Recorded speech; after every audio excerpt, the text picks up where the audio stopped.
In this tutorial, we're going to look at the new sequencing options when profile machining in both Aspire and VCarve Pro. Here we've got a panel that's 48 inches square, half an inch thick material, and we've got a very simple sort of racking or shelf layout where we need to cut out each of the different shapes.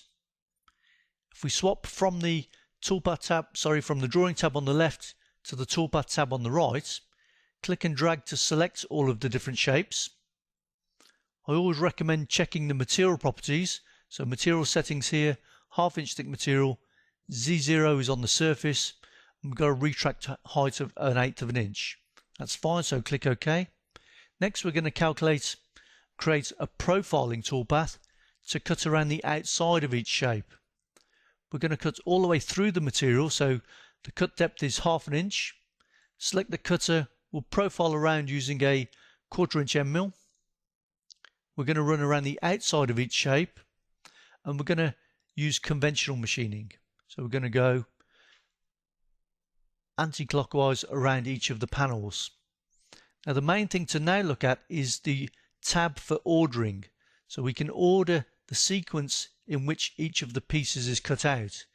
If we go with the defaults, the shortest path, the software will attempt to work out the shortest mathematical path around all of the shapes. If we calculate this toolpath, the software opens the three-dimensional view where we can see the toolpaths and the material. We're in preview mode. If we use preview toolpath, it's quite difficult to see the order in which the toolpaths are being machined. If we reset the preview, we can use the video control and we can run the preview to the next retract position. So retract, so we'll cut out the first panel, run again to the next retract, and this allows us to step through the toolpath. So it's now cutting out the slots. The next one will cut around the outside of the end plate on this cabinet panel.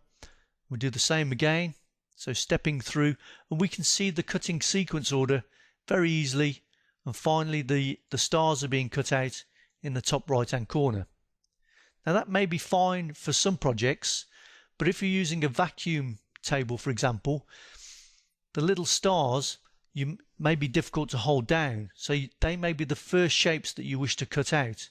So cutting those out, you'll have maximum vacuum on the table, so there's a chance that you'll hold them in place. So to do that, we would literally say, okay, let's reset the preview, let's edit this toolpath, go back to the 2D design view, click on the ordering option. Instead of using shortest path, let's use the vector selection order. So now I'm going to say, okay, let's machine star 1, holding the shift key down, 2, 3, 4, and 5. Then we want the toolpath to come across and machine this panel, then this panel, then come down and machine this panel, this panel, this panel, and then go back up to this one, and finally finish with the panel in the middle. So we've started, we want the cutter to machine the stars, each of these end panels, then the intermediate panels, and then the shelves. So we've used the option vector selection order. So now if we say calculate, let's zoom in a little bit. We have the toolpath selected. Now if we say run to retract, you'll see star 1, star 2, star 3, 4, and 5. Then we do the grooves and the outer edge. We do the second end plate.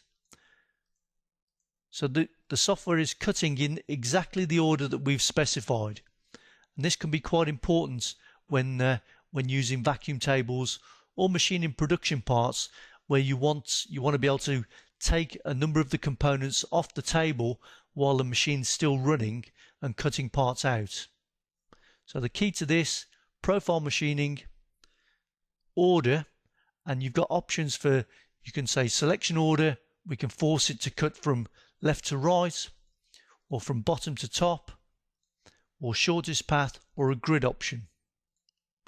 Once you're happy with the toolpaths, simply select the post processor for your machine and save the toolpaths ready to run on the CNC machine. Thank you for watching the tutorial.